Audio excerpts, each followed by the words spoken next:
first of all, my congratulations for myself and Mary. It is a remarkable, remarkable film. So kudos to everyone concerned. And we are thrilled to have all three of you here as our guests today. So if I may, David, I'll address my first question to you. I know you've worked with people in the past on the autism spectrum, but how did the story of Kenneth Chamberlin come your way? Yeah, so several years ago,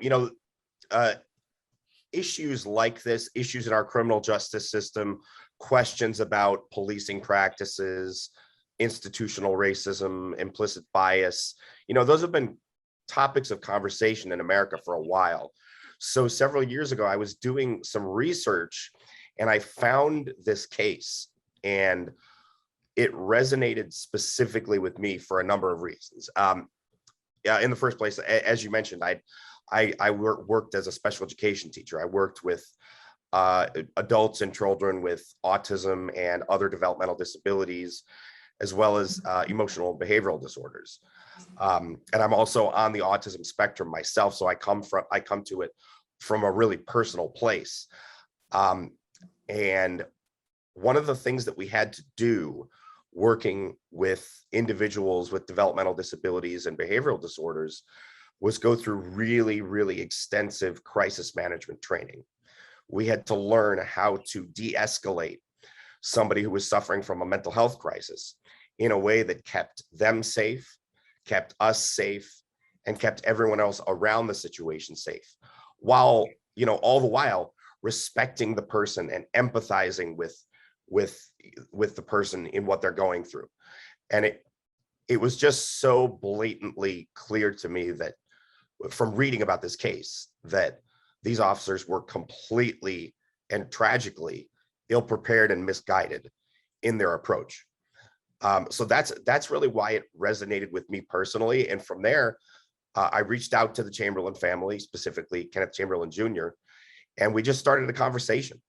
We started a conversation about what happened to his dad and the changes that he hoped would come in the criminal justice system and in policing practices as a result of this. And the script really developed from there, out of the conversations that I had with Kenneth Chamberlin Jr.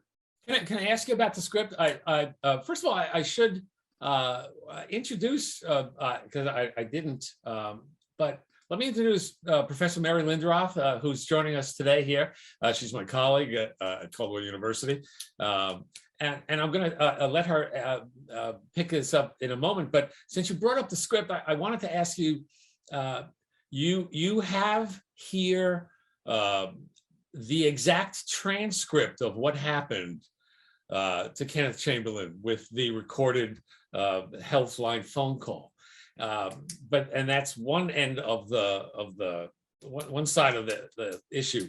But how did you work on the script for the officers' end of their story? Yeah, that's a good question.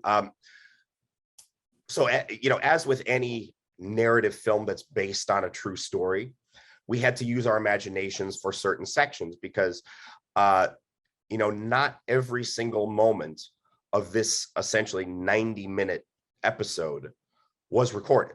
Like you mentioned, the Life Aid calls, the calls with the medical alert company were all recorded.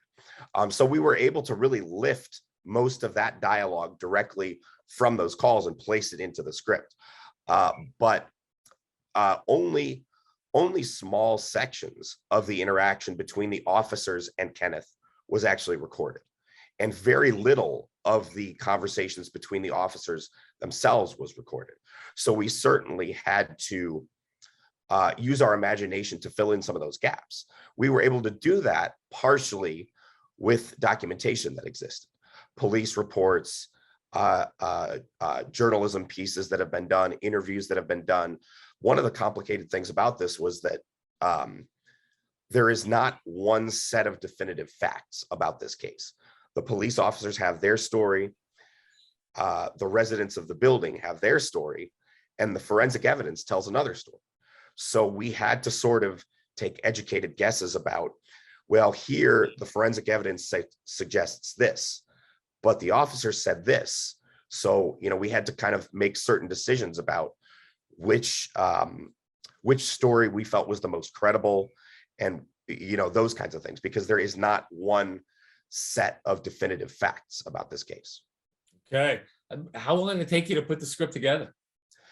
You know, the script itself didn't take very long. It was the research process that really took longer. That's typically, you know, Enrico and I have worked on a number of true stories together, and that typically is how it goes, where the research process and development is really what takes a long time. And then once we get into the script, it tends to move pretty quickly. I probably had a first draft within, you know, from the first word until I was finished with the first draft, probably 2.5, 3 weeks.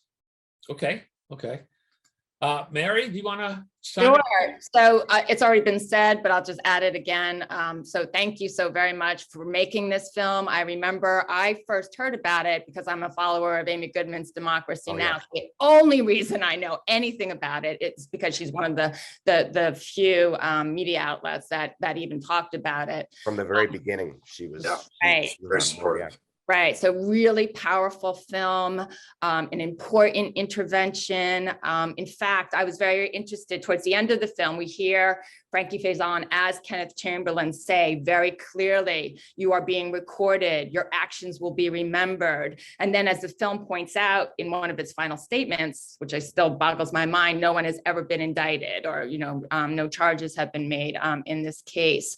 So yet your film is called The Killing of Kenneth Chamberlin, right? Not the passing, not another kind of euphemism. It feels like that's very, very purposeful. So suggesting that part of the work of this film is as an intervention, and maybe each one of you can talk a little bit about whether you were, the degree to which you were thinking of this film and your role in it as an intervention, as a way of engaging, right, your film audience to reassess, rethink. There's a lot to talk about there. Yeah, absolutely. I mean, I think that the biggest thing to, you know, you said it best. In the end, we say no one was indicted. None of the police officers were indicted.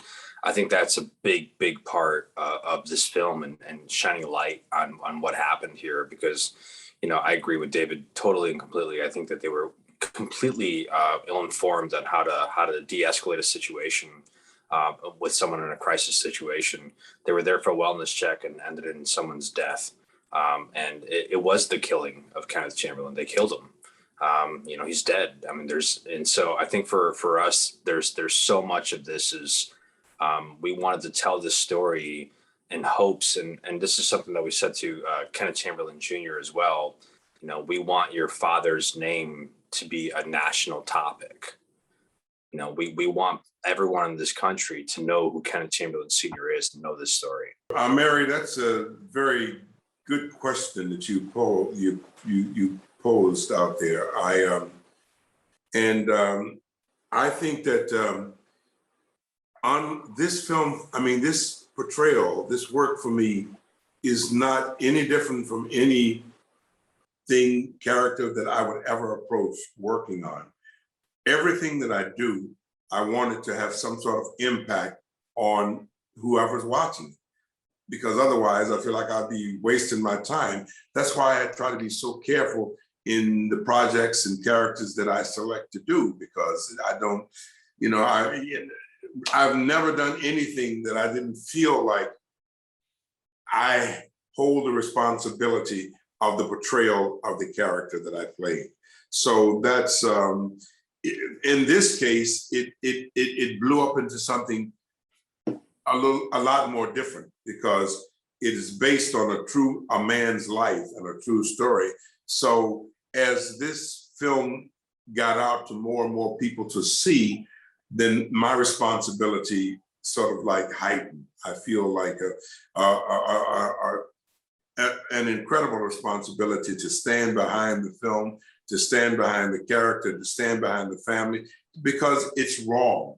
And the more I see it, the deeper that wrong penetrates my body. So it's that's what I do. I mean, I'm an actor. I like to tell stories. I like to portray characters. But this one, you know, like I say, everything was elevated because it's based on a lot of truth. And one other thing I want to say, comment on very quickly is that you mentioned earlier, you know, and I had never even thought of this much with my two workers who are there on the screen with you, is that the stuff between the police officers can't be based on fact because it wasn't there. I mean, it's based on some fact, but it's like, you know, and that's where I find the brilliance of the writing of, you know, David, is like, it's because you captured it so vividly and so wonderfully and truthful. But this film, to me, when I got it, it was a story.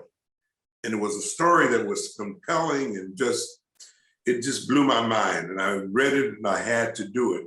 But the only truths that we do know are the truths that we hear from the recording from the medical device that he was wearing. The other stuff is like we put the pieces together. And I would never want to do something that was an overwhelming condemning of anybody, certainly not the police force. And I know none of us want that. That's why we have Enrico's character. They're the sympathetic cop. So this is interesting conversation, interesting territory, because I wouldn't want people to think that when they see this, that, you know, that this is a real depiction of actuality of what these cops did. It's sort of like a assimilation. And David, you can speak on that, but that's how I feel. And every time I get a new insight, it just makes me more joyful. So thank you for the question, Mary. Well, Enrico, then can you tell us your perspective in playing the role of the good cop that's there? In fact, first of all, thank you for whoever made him a middle school teacher or a teacher as a media educator. Well, thank you for being the voice of reason. But again, tell us how you, working with David, shaped your role. Sure. I mean, it was a lot of conversation about Rossi in particular, because it's such an important role. You know, we do believe it is the voice of the audience in a lot of ways. The audience connects with Rossi because we all kind of feel like Rossi a little bit here. So, I mean, I think it was such an important role to really understand what he was going through and how this character kind of fit into this world. We wanted to show a little bit of you know, the pack mentality in his character as well, where he couldn't kind of get through to everyone else, because I think there's a you know, brother in arms kind of feeling with police officers that, you know, Rossi was kind of questioning that, and I think that's a very big issue in police departments right now, is like, how do you go against your superiors? How do you go against your brothers and say something that you may feel is not right? And I think it's not an easy thing to kind of get through, but it's a conversation that I think needs to be had. And Rossi tries and fails in this situation. And but we tried you know, to really have the audience try to connect through Rossi, because, you know, we don't, and I think all of us don't believe that, you know, any one of anything is all bad. You know, not an entire group of anything is bad. There are bad people, and I think there are good cops too. And I think the issue, I think, revolves around training, understanding, and maybe a little bit more empathy in what's happening here. And there's a lot of, you know, we believe in police reform, not defunding entirely. I think that there has to be some reform in police and understanding what can be done to, you know, kind of emphasize the problems right now. And to me, Rossi is kind of the what if character? What if police officers approached the situation with compassion, with empathy, with the ability to de-escalate rather than continue to escalate the situation and make it personal for them? Right, thank you. Mary, you have another question? Sure, yeah. I mean, we can continue because another thing that I thought is really important about the film are these moments between the documentary, what is recorded fact, and then the dramatization. And there's clearly moments such as when Enrico Natale, right, as Michael Rossi, after he tries to de-escalate the situation, bangs against the wall, and we really focus on that moment. And I really appreciate your saying, right, that character is envisioned as the voice of the audience, because it gives the audience that opportunity to really sort of, this is where it becomes tragic. We see where this is going. Frankie Faison as Kenneth Chamberlain, so clearly you have so many of those moments, just responding to the hearing aid, right? Responding as I was responding to the continuous pounding, right? And what that must be like, you know, and then you have to imagine what that's like. So I really think that that tension between the documentary and the dramatic is so very important, clearly with an eye to making the audience understand something in a way that articles can't do it, media reports can't do it, police reports can't do it. I'll just go back to what Frankie Faison said. It's wrong, right? So whatever else we say, it's wrong. So that's a question, although it turned into a statement. But I also have a question about the microvision. Maybe we can connect it to that. I'm calling it the microvision, but the decision to do it in real time, 90 minutes, not to step back and show us all of White Plains, do a macro, like this is all things, but just that intensity of that 90 minutes from like 5:22 to 7 a.m. whenever you're watching it, right? Was that David? Was that always your choice to go with 90 minute or the actual real time?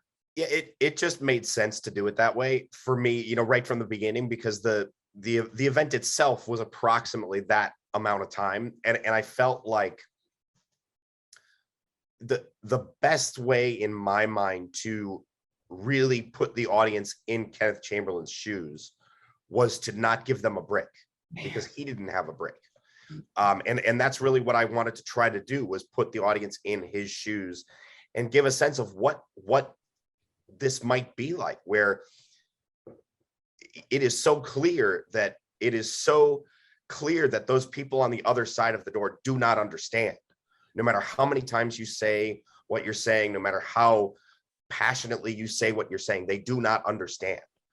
And it just made sense to me to do it in real time, because that felt to me like the best way to put the audience in Kenneth Chamberlain's shoes. And I used a lot of films, you know, before making this film. I've watched a lot of films that essentially also take place in real time. Films like United 93, films like Captain Phillips, Detroit, films like that really examine an episode or an incident from start to finish, how it escalates and how it resolves tragically or happily, you know, whatever it might be. Just as a follow-up, what was that? How long did you just turn on the camera and go? I'm guessing not. It probably took 90 weeks. Yeah, it was a crazy way to shoot, because we shot completely out of sequence. So, you know, Frankie had to really, and it was amazing. It's amazing to me that actors are just able to, you know, they're able to shoot a scene from the end of the film, and then 5 minutes later get in the headspace of a scene at the beginning of the film and shoot that scene. So we were jumping all over the place. We shot most of the stuff inside the apartment first, and then the hallway stuff towards the end. But the other amazing thing, when I watch the film now, it's amazing for me to look back and remember that hallway and Kenneth's apartment are on completely opposite sides of a building. They're not adjacent to one another. Wow. That was all, you know, we were able to accomplish that using some visual effects and just clever camera work and editing. But it's amazing to me to think about the fact that we shot it completely out of sequence, and that those locations have no relation to one another in actual space. They're they're on complete opposite sides of the building. So that presents a challenge, as they say, to your Absolutely. editor. And remarkably, Enrico, you are not only in the film and help produce the film, but you are the editor of the film. Talk about that adventure. Yeah, it was a challenge. It was definitely a challenge. I mean, it was a challenge from an acting perspective for Frankie to be acting to adore for almost all of his scenes, and for the opposite side, for us as the police officers to be acting to adore for almost all of our scenes. So, but then, as David said, as for that door to not be in the same place and to have to cut that together, David and I took a lot of time talking through the edit. Understanding, the pacing in the beginning of the movie feels very slow. We stay on shots for very long periods of time, as kind of, Kenneth Chamberlain Sr. kind of, just sludges around the house as he walks over to the door. We stay on shots much longer. And by the end of the film, we're cutting every half second. Right. Oh, it's just a rapid pace to kind of feel the heartbeat, feel the intensity of the moment. So it was, all of it was very much by design. We took a lot of time to kind of craft the edit and really make sure that the audience went along and felt the rise of tension with how it was cut. And that rise in tension is added. Well, first of all, it is so intense. We showed this film to our organization, to our teacher members, and one of them wrote back and said, it's like watching a horror film. And indeed, a horrible thing happens. Now, supporting that in any good horror movie is the music. And this music in this film is it's compelling. Talk a little bit about that. Yeah, I mean, King and Garrett, our composers, are just absolutely phenomenal, and to be to most people's shock, this is their first feature film they ever did, and they just crushed it. They just absolutely crushed it. They were so incredible, and to David's to toot David's horn a little bit, he has such an ear for music as well. And he's incredible in that field, and really worked wonderfully with the composers to really accent some moments and really put some moments together. But the one moment for me that made me realize how special the music was the finale, was the final piece. And I remember the first time I heard that, I edited the movie and I edited the final, and I've seen it already at that point like 200 times. But the first time I watched it with the music, I was just bawling. I was just crying hard. And then I ran over to my wife and I let her listen to it, and she was bawling. And it was just such a powerful piece of music. And they really did a tremendous job. Okay, Mary, we have about 8 or 9 minutes left. Yeah, well, there's a tremendous amount still to talk about. Maybe going back to the question of audience, right? That you're all doing this with the intent of many audiences seeing that. It's clear that you talked earlier about, right, the different populations in the film, right, different points of view among the police officers, the community members. We can talk more about that at their being present too, and trying to interact with the police. Kenneth Chamberlain, his family, right? So we have family, we have community, we have the police force. And so maybe talk a little bit about the audience that you envision seeing this in the debate. Like, do you imagine, for example, a police force sitting down and watching this film? Absolutely. I think that, many people have commented to us. I think somebody was just saying last night that this film should be used as a teaching tool. And I hope it is. I think that with this film, we don't just want to preach to the choir, so to speak. We don't want to, for example, I come from a family of police officers. My aunts, my uncles, my cousins, very, very much engrossed in that law enforcement culture. And I've had the opportunity to show the film to some of my family members.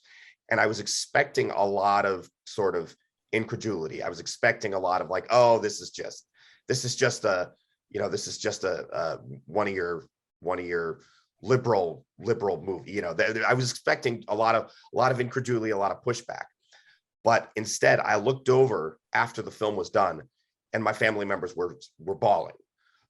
So that really gave me confidence that the film will not only speak to people who already might be sort of predisposed to hearing its message, that this film could potentially open up conversation between people in law enforcement and people outside of law enforcement, people in the mental health community and in law enforcement, those kinds of things. I think we have to remember something about Kenneth Chamberlain Sr. This was a man who served our country. Yeah. This is a man of faith. Those are two very strong things in the conservative world. And I think that it's, again, this movie isn't meant to be political. This movie is meant to showcase a situation where a man was killed. And that man happens to be someone who served our country and who was a man of faith. You know, you see crosses all over, you see him praying during the film. This is someone who had a very strong belief in faith and knew his rights. And so I don't think that our goal isn't to try to be divisive. We hope that this film can reach both sides of the aisle and just open some eyes into perhaps there needs to be some change to how we're doing things right now. Because that's a very good question too, and you guys are great. I appreciate these questions. I think that from my perspective, I don't care if law enforcement officers see this, regular citizens, elderly, young people. I think the important thing is that this is a well-made story. And you may, if people start watching it, say law enforcement people start watching it and they got outraged and throw something at the TV, then I feel like we've done our job. If people are moved when they see it to say that we need to do something about law enforcement, I think we've done our job. If you get young people saying that could be my grandfather or my father or my uncle, we've done our job. So I think that it's very important. That's why I like the fact that this is a story. This is a story, a lot of it is based on truth. And it's a story that's compelling. And I would, defy anyone to see this, to drop in on this and not be moved in some kind of way. So David, thank you. David will tell us where and how. We will do all in our power to get this viewed by as many of our colleagues as possible. How are you planning to distribute and promote the film? Sure. The best thing to do is follow us on social media or go to our website, killingofkcfilm.com. And on social media, on all platforms, we are at Killing of KC Film. You can see Showtime's locations there. We're playing all over the country in select theaters. In select theaters all over the country, and then wide on VOD. Essentially any platform where you can rent or buy a film digitally, our film will be available. Okay. But the best thing to do is follow us on social media. Mary, any last thoughts? No, just tremendous. I hope it gets to as many people as possible. And I did want to say, in addition to having us look at what's happening in the police force and its interaction with community, coming back to that mental health, I really think that one of the things it shows us is, even the police seem to become unhinged at certain points, right? As they're breaking down a steel door. I mean, if we just thought about it for 4 minutes. So it really helps us sort of reevaluate that whole question of mental health and needing to de-escalate, not escalate. And so I just think that's really such an important intervention. It is a tough film to watch, but I hope that everyone gets a chance to see this film. Gentlemen, you've done remarkable work, and thank you so much for bringing it to us. Good luck with the film. Thank you so much. Thank you very much for having us.